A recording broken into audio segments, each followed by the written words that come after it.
Hello my friends, today we will be comparing the two most popular action cameras nowadays, DJI Osmo Action and GoPro Hero 7 Black.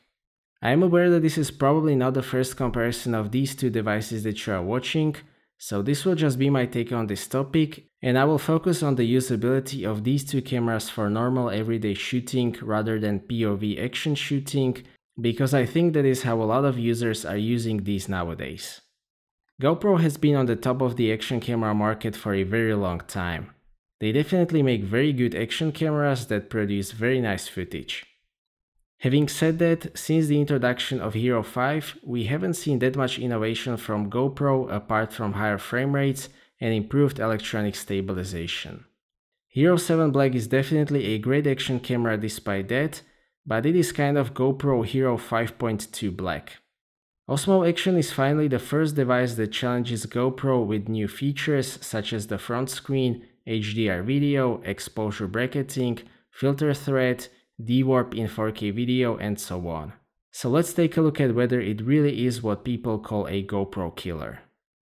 Starting with the physical appearance, both cameras are similarly sized. GoPro is a bit taller, Osmo Action is a bit wider, but there is minimal difference in terms of the size and weight. Both cameras are very well made. Osmo Action is made of high quality plastics and it has nice grippy texture. Newer GoPro cameras have rubberized surface and I like that as well. Both cameras feel very solid and premium, so I have no complaints about the build quality on either. What I like much more on the Osmo Action is the filter thread. You can easily unscrew the lens cover and replace it with filter of your choice, which is quite important for advanced users. You can also use filters on GoPro, but taking the lens cover off is much more difficult, so I definitely prefer Osmo Action in this regard. Both are water resistant without the housing. GoPro Hero 7 Black is rated for 10 meters, Osmo Action for 11 meters, probably just to trump the GoPro. GoPro has been improving the image quality in every new generation of Hero cameras, and I have to say that Hero 7 Black is capable of producing very nice video and stills. Both probably use the same Sony IMX277 1/2.3 inch sensor. Both shoot very nice 4K video up to 60 frames per second. The main difference in the video quality is in my opinion caused by the sharpening. With default setting, footage from both Hero 7 Black and Osmo Action is terribly oversharpened and it looks pretty bad in my opinion. On GoPro you can easily fix that by turning the Pro Tune on and setting the sharpness to low or at least medium. Then you can sharpen the footage in post-production and the results look much better. That is unfortunately not possible with Osmo Action at the moment, but DJI did fix that by firmware update in Osmo Pocket after some time, so I hope that they will do the same here as well. The dynamic range is great on both, they can capture a lot of details in both shadows and highlights at the same time. There is also flat picture style on GoPro and D-Cinelike picture style on Osmo Action, and you can use those if you intend to color grade your footage in post-production. Colors on both are very similar. Both are quite saturated and vibrant, but not too much. I really like the colors on both, as I have said the footage looks very similar, so the color science is in my opinion a strength of both cameras. GoPro uses wider lens with 170-degree field of view, whereas the Osmo Pocket has 145 degrees field of view. If you use electronic image stabilization, it gets significantly cropped on both. Hero 7 Black video is still significantly wider. I wouldn't say that it is necessarily an advantage. I, for example, prefer more natural looking field of view, so the crop on Osmo Action is actually an advantage for me personally. Osmo Action also has the Dewarp feature, which straightens the lines and fixes somewhat cheap action camera look. That is definitely one of my most favorite things about the Osmo Action. Hero 7 Black can also do that, but only up to 2.7K in linear mode. Field of view on Osmo Action with rocksteady stabilization and Dewarp turned on is more natural, but if you want wider angle for POV shooting, Hero 7 Black will be more suitable. Hero 7 Black can also shoot in H.265, which can save you a lot of space on the hard drive. Both have f2.8 aperture, but Hero 7 Black is better in low light because of that oversharpening on the Osmo Action, which makes the noise very unpleasant. They would probably look the same otherwise.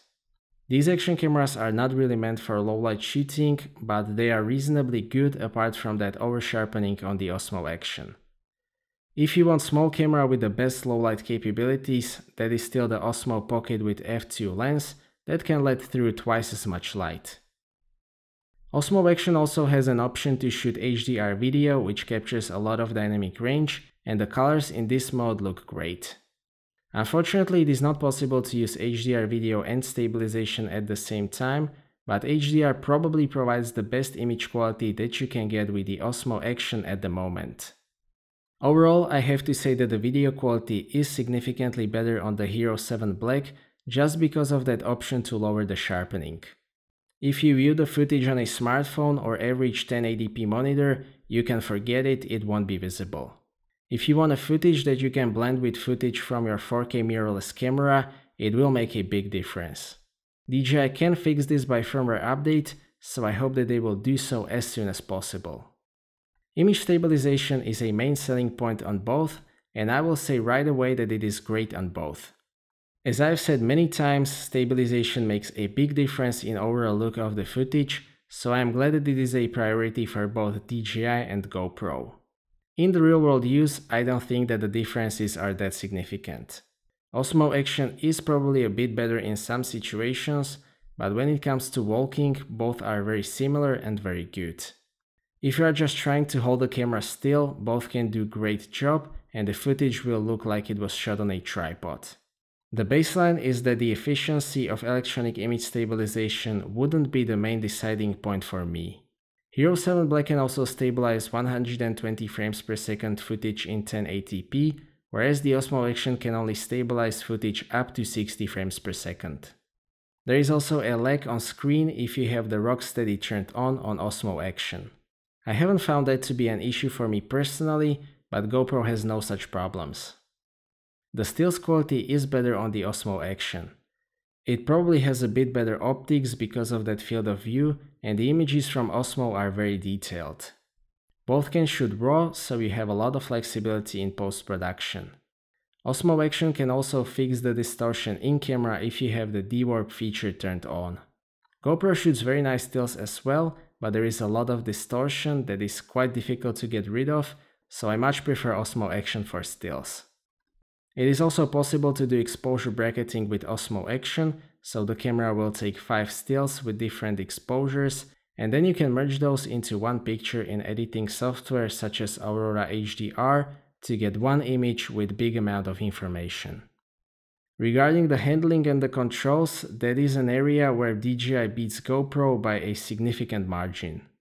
Osmo Action has one extra button that can be used for switching modes, instead of using the on-off button on Hero 7 that will switch mode on camera instead of turning it off, which is extremely annoying. Power button is also on the top of the Osmo Action, so unlike on the GoPro, it is not blocked when you use Osmo Action with the gimbal. Osmo Action turns on and off much faster, and it also has a sleep mode that can be activated with a short press of on-off button. The display is also much better on the Osmo Action. It is 2¼ inch display with 325 pixels per inch. Hero 7 Black has 2-inch screen with 288 pixels per inch. The difference is pretty significant. The composing is a bit easier with the Osmo Action, and the screen is also brighter and it looks better overall. Osmo Action also has a front screen, which is one of the main standout features of this device. It is 1.4-inch screen, which is enough for vlogging and checking the settings. It is also sharp and bright enough. You can change whether you want to see the whole frame or just zoom in square. Hero 7 Black only has a monochrome status screen on the front side. The user interface on Osmo Action is also much better than on the GoPro. It is more intuitive, menu options are larger and easier to press. On Osmo Action you can also change the settings and see how it affects the image on the screen, which is not always possible with the GoPro.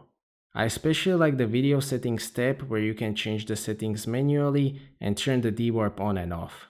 Overall, I have to say that in my opinion, Osmo Action destroys GoPro in terms of the handling and user interface, although the GoPro is still fine to use, but there is definitely a lot of annoying things about the GoPro user interface. On both devices we have a removable door on the left side. There is a USB-C port and micro SD card slot on the Osmo Action. I prefer having the SD card here over the battery compartment on the GoPro. Unfortunately, there is no HDMI output on the Osmo Action, so it is not possible to use it with external recorder, which might be important for some advanced users. There is no 1/4-inch mount on either of these devices, but considering the amount of technology that has to be packed into these, I can't really blame them for that. The housings are pretty similar. Both use GoPro mount, which is a very smart decision by DJI. Osmo Action housing is easier to open and close, but that is basically the only difference. Weakness of both housings is that you can't open the door without pulling the camera out of the housing. Fortunately, I have some housings incoming from PGY Tech and Ulanzi that will fix that. I also use the GoPro with the Ulanzi vlogging case that can store the adapter brick, and it also has cold shoe for mounting the microphone. Osmo Action uses 1300 mAh battery.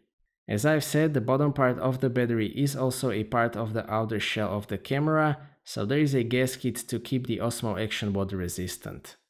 The battery life should be a bit better than on a GoPro, which uses 1220 mAh battery. In the real world testing, the battery life is similar, both drain the battery pretty quickly, so I recommend getting a couple of spare batteries for both. Big advantage of GoPro at the moment is that you can use it with the adapter brick and external microphone, which is what I am doing right now.